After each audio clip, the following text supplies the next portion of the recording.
Good morning and welcome to another edition of Talking Shit. I'm DeAndre on the commentary, and the commentary sort of boiler room here. Today is the 23rd of December, a couple of days before Christmas, and my birthday, which is coming up this weekend on the 27th. I was just reflecting on some of the videos we've been doing in regards to the situation in New York City. Mayor de Blasio has been under constant attack and scrutiny because he has a son of color. And he told his son to be careful in regards to the police and your interactions with them. He made that statement publicly in regards to the Michael Brown and the Eric Garner situation, along with the 12-year-old boy who was gunned down for having a little toy gun. And apparently, Al Sharpton also has been under ridicule for being a part of a movement, a social justice First Amendment right to get up and say something about something when something's not right. And thank God that we have people in our society who speak out, who say things. For example, a guy named, Martin Luther King Jr.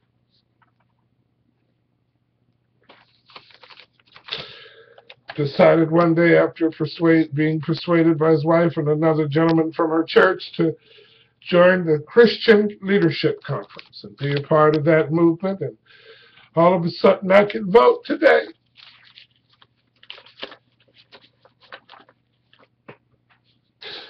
And we're being told that when you see something wrong, just, don't say nothing and move along.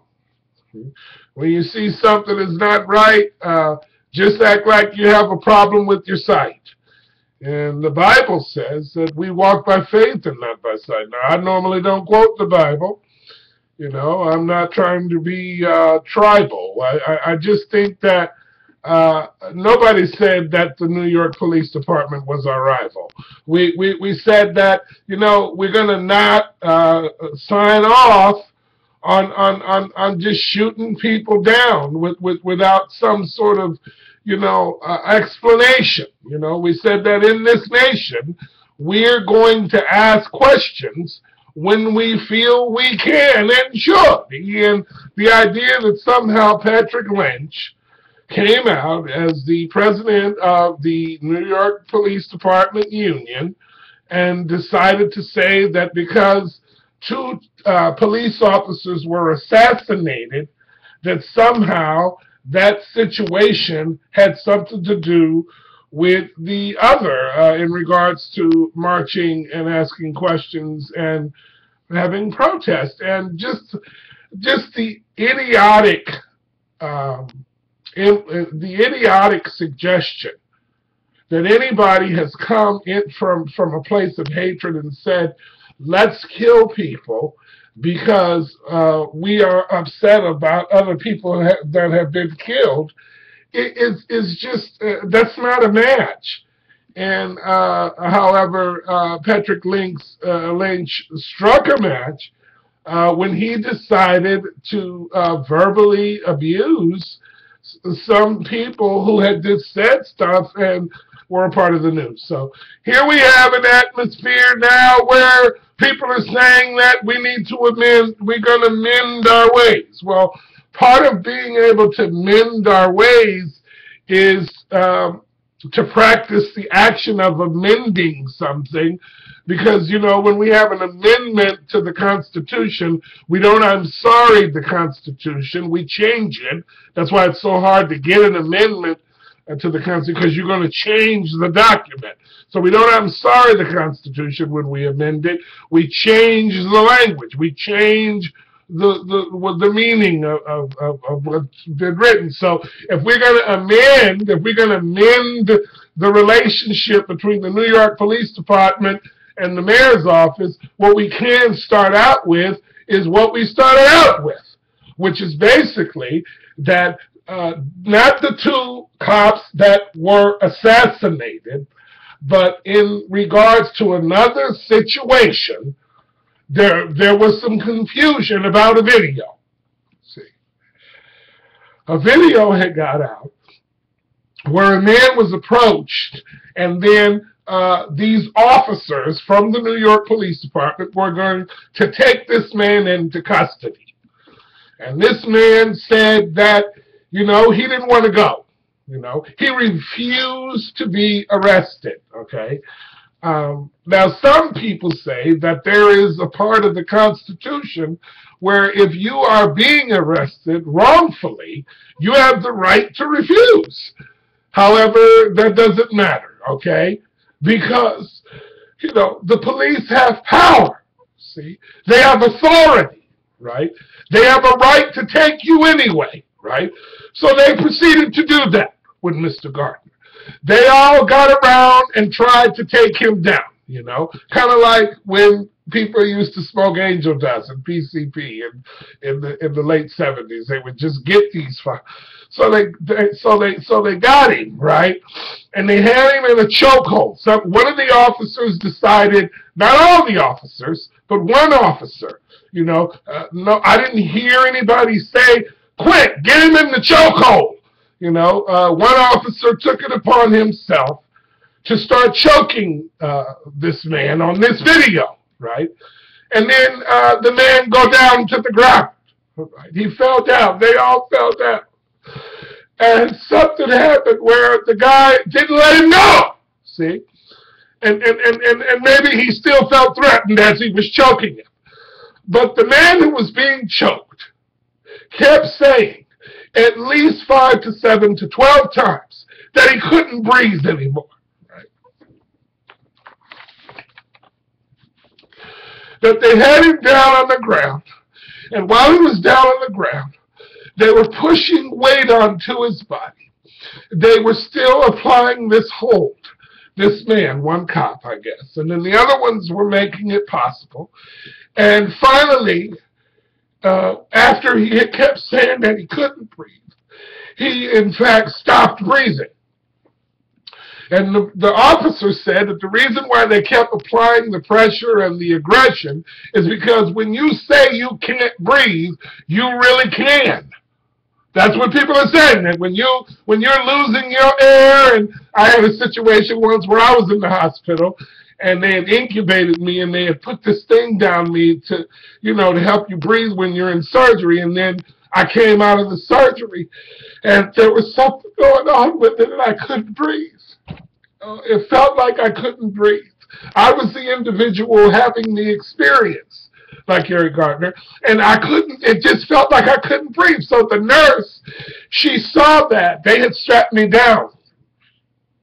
They had strapped me down and the nurse, her name was Veronica Hurst. The nurse came in, and I was telling her, because I couldn't talk either. See, at least Eric could talk.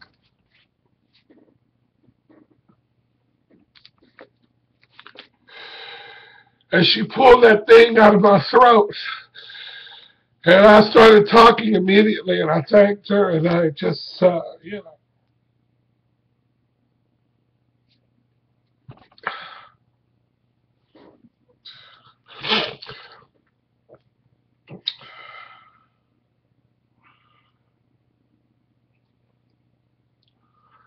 we're not going to do nothing.